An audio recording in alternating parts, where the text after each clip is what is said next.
Hello friends, Malayalam film ഇൻഡസ്ട്രിയിൽ ഇന്ന് ഏറ്റവും പ്രോമിസിംഗ് ആയിട്ടുള്ള ഒരു പ്രൊഡക്ഷൻ കമ്പനിയാണ് മമ്മൂട്ടി കമ്പനി.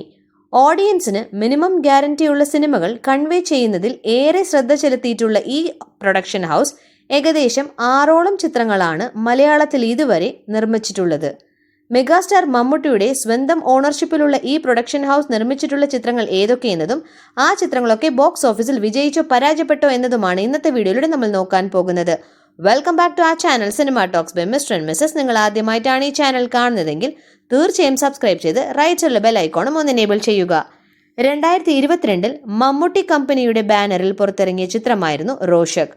നിസാം ബഷീറിന്റെ സംവിധാനത്തിൽ സമീർ അബ്ദുൾ തിരക്കഥ എഴുതി മമ്മൂട്ടി, ഷറാഫുദ്ദീൻ, ജഗദീഷ്, ഗ്രേസ് ആന്റണി, ബിന്ദു പണിക്കർ, ആസിഫ് അലി എന്നിവരായിരുന്നു ഈ ചിത്രത്തിലെ പ്രധാന വേഷങ്ങൾ കൈകാര്യം ചെയ്തിട്ടുള്ളത്. നിമിഷ് രവി സിനിമാറ്റോഗ്രഫിയും മിഥുൻ മുകുന്ദൻ മ്യൂസിക്കും ചെയ്ത ഈ ചിത്രം ദുൽഖർ സൽമാന്റെ വേഫറർ ഫിലിംസ് ആണ് ഡിസ്ട്രിബ്യൂട്ട് ചെയ്തിട്ടുണ്ടായിരുന്നത്. ബോക്സ് ഓഫീസിൽ 39 കോടി രൂപയ്ക്ക് മുകളിൽ നേടിയ ഈ ചിത്രം മികച്ച സാമ്പത്തിക വിജയമായിരുന്നു നേടിയെടുത്തിട്ടുണ്ടായിരുന്നത്.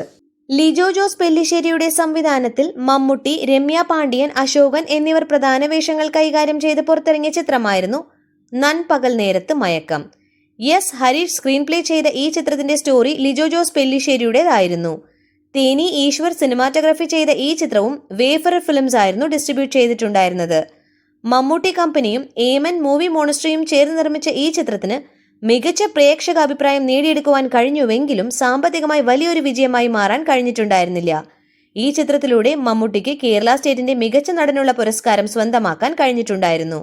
2023 റോബി വർഗീസ് രാജിന്റെ സംവിധാനത്തിൽ മമ്മൂട്ടി, അസീസ് നെടുമങ്ങാട്, റോണി ഡേവിഡ് രാജ്, സബരീഷ് വർമ്മ എന്നിവർ പ്രധാന വേഷങ്ങൾ കൈകാര്യം ചെയ്ത് പുറത്തിറങ്ങിയ ഒരു ചിത്രമായിരുന്നു കണ്ണൂർ സ്ക്വാഡ്. റിയൽ ഇൻസിഡന്റിനെ ബേസ് ചെയ്ത് പുറത്തിറങ്ങിയ ഈ ചിത്രത്തിന്റെ സ്ക്രീൻ പ്ലേ ചെയ്തത് റോണി ഡേവിഡ് രാജും മുഹമ്മദ് ഷാഫിയും ചേർന്നായിരുന്നു. സുഷിൻ ഷാ മ്യൂസിക്കും മുഹമ്മദ് രാഹേൽ സിനിമാറ്റോഗ്രാഫിയും ചെയ്ത ഈ ചിത്രവും ഡിസ്ട്രിബ്യൂട്ട് ചെയ്തത് വേഫറർ ഫിലിംസ് ആയിരുന്നു. ബോക്സ് ഓഫീസിൽ 80 കോടി രൂപയ്ക്ക് മുകളിൽ നേടിയ ഈ ചിത്രം വൻ സാമ്പത്തിക വിജയമായിരുന്നു മമ്മൂട്ടി കമ്പനിക്ക് നേടിക്കൊടുത്തിട്ടുണ്ടായിരുന്നത്.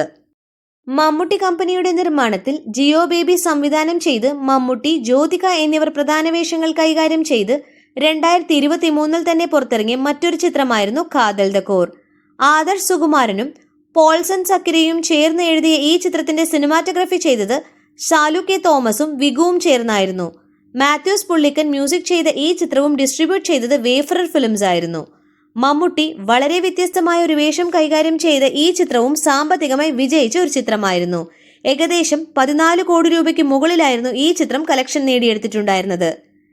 2024 വൈശാഖിന്റെ സംവിധാനത്തിൽ മമ്മൂട്ടി, രാജ്ബി ഷെട്ടി, അഞ്ജന ജയപ്രകാശ്, സബരീഷ് വർമ്മ എന്നിവർ പ്രധാന വേഷങ്ങൾ കൈകാര്യം ചെയ്ത് പുറത്തിറങ്ങിയ ഒരു ആക്ഷൻ മൂവിയായിരുന്നു ടർബോ. മിഥുൻ മാനുവൽ തോമസിന്റെ രചനയിൽ മമ്മൂട്ടി ടർബോ ജോസായി കലക്കിയ ഈ ചിത്രം ഓഡിയൻസിന് നല്ലൊരു ആക്ഷൻ എന്റർടൈൻമെന്റ് സമ്മാനിച്ചു എന്നതിൽ യാതൊരു സംശയവും ഇല്ല. വിഷ്ണു ശർമ്മ സിനിമാറ്റോഗ്രഫിയും ക്രിസ്റ്റോ സേവിയർ മ്യൂസിക്കും ചെയ്ത ഈ ചിത്രം ഡിസ്ട്രിബ്യൂട്ട് ചെയ്തത് പതിവ് പോലെ വേഫറർ ഫിലിംസ് തന്നെയായിരുന്നു. ബോക്സ് ഓഫീസിൽ 72 കോടി രൂപയ്ക്ക് മുകളിൽ കളക്ട് ചെയ്ത ഈ ചിത്രവും മമ്മൂട്ടി കമ്പനിക്ക് യാതൊരു വിധത്തിലുള്ള സാമ്പത്തിക നഷ്ടവും ഉണ്ടാക്കിയിട്ടില്ല. മമ്മൂട്ടി കമ്പനിയുടെ നിർമ്മാണത്തിൽ അവസാനമായി തിയേറ്ററിൽ റിലീസായ ചിത്രമാണ് Dominic and the ladies purse. Gautham Vasudev Menon മലയാളത്തിൽ ആദ്യമായി സംവിധാനം ചെയ്ത ഈ ചിത്രത്തിൽ മമ്മൂട്ടി, ഗോകുൽ സുരേഷ്, സുഷ്മിത ഭട്ട് എന്നിവരാണ് പ്രധാന വേഷങ്ങൾ കൈകാര്യം ചെയ്തിട്ടുണ്ടായിരുന്നത്. ഗൗതം വാസുദേവ് മേനോൻ, നീരജ് രാജൻ, സൂരജ് രാജൻ എന്നിവർ ചേർന്ന് സ്ക്രീൻ പ്ലേ ചെയ്ത ഈ ചിത്രത്തിന്റെ സിനിമാറ്റോഗ്രഫി വിഷ്ണുദേവായിരുന്നു. ദർബുക ശിവ മ്യൂസിക് ചെയ്ത ഈ ചിത്രത്തിന്റെ ഡിസ്ട്രിബ്യൂഷൻ ചെയ്തത് ദുൽഖർ സൽമാന്റെ വേഫറർ ഫിലിംസ് ആയിരുന്നു. 19 കോടി രൂപ ബഡ്ജറ്റിൽ പുറത്തിറങ്ങിയ ഈ ചിത്രം ഏകദേശം 20 കോടിയോളം രൂപയാണ് ഇതുവരെ നേടിയെടുത്തിട്ടുള്ളത്. ഓഡിയൻസിൽ നിന്നും മിക്സഡ് റിവ്യൂസ് നേടിക്കൊണ്ടിരിക്കുന്ന ഈ ചിത്രം സാമ്പത്തികമായി വലിയ വിജയമായി മാറുമോ എന്ന കാര്യത്തിൽ സംശയമുണ്ട്.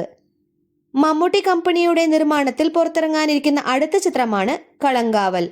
മമ്മൂട്ടി, വിനായകൻ എന്നിവർ പ്രധാന വേഷങ്ങൾ കൈകാര്യം ചെയ്യുന്ന ഈ ചിത്രം സംവിധാനം ചെയ്യുന്നത് ജിതിൻ കെ ജോസ് ആണ്. ഇത്രയും ചിത്രങ്ങളാണ് മമ്മൂട്ടി കമ്പനിയുടെ നിർമ്മാണത്തിൽ പുറത്തിറങ്ങിയിട്ടുള്ള ചിത്രങ്ങൾ. ഈ ലിസ്റ്റിൽ നിങ്ങൾക്ക് ഏറ്റവും ഇഷ്ടപ്പെട്ട ചിത്രം ഏത് എന്നുള്ളത് കമന്റ് ചെയ്ത്, വീഡിയോ ഇഷ്ടപ്പെട്ടാൽ ലൈക്ക് ചെയ്ത് ചാനൽ സബ്സ്ക്രൈബ് ചെയ്ത് ഞങ്ങളെ സപ്പോർട്ട് ചെയ്യുക. അടുത്ത വീഡിയോയിൽ കാണുന്നത് വരെ ബൈ, ടേക്ക് കെയർ.